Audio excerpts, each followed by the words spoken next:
Hi, I'm Ian Plant, and right now I'm photographing the beautiful temperate rainforest of the Olympic Peninsula in Washington State. This is a landscape that's just covered in forest and has thousands of streams and waterfalls.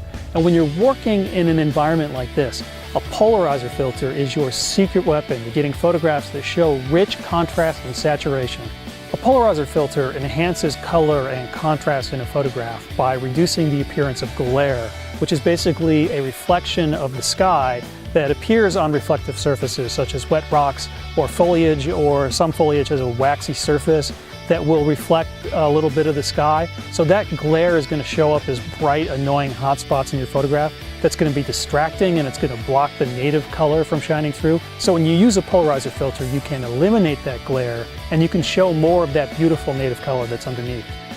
A polarizer filter is designed to affix to the front of your lens, and you just screw it on, and then the front element rotates, and this will change the degree of polarization. So you rotate the front element until you get the strongest polarization effect. As you rotate the polarizer, you'll see the glare appear, disappear, and reappear again as you keep on spinning. So you want to get it to that position where you get the full polarization effect and the glare disappears.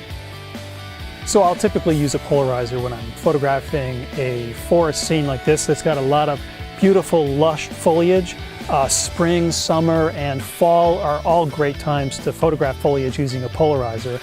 I'll also use a polarizer when I'm photographing streams and waterfalls. The polarizer is really great at getting rid of that annoying hot glare that's all around any of the wet rocks that are around the stream. So you can really bring out the contrast and the color in a waterfall scene.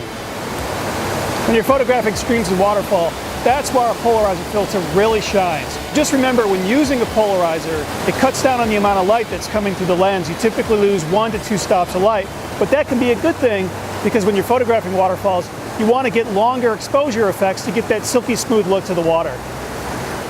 You'll get the strongest polarization effect when you have your camera pointed 90 degrees away from the source of light in your scene. Just remember that on a cloudy day, the entire sky acts like a giant reflector, so really pretty much anywhere in the sky is part of that light source. So you'll be able to use a polarizer on a cloudy day in just about any direction that you point and still get a really strong polarizing effect. Just be aware that sometimes when you're using a polarizing filter, you're not going to be able to completely eliminate all of the glare in the scene. So what I do is I spin the front element until I get rid of glare in the places that are most important in my photograph. So remember, the next time you're photographing a stream or waterfall or a beautiful forest scene, reach for a polarizer filter to enhance color and contrast in the final photo. I'm Ian Plant, and thanks for watching.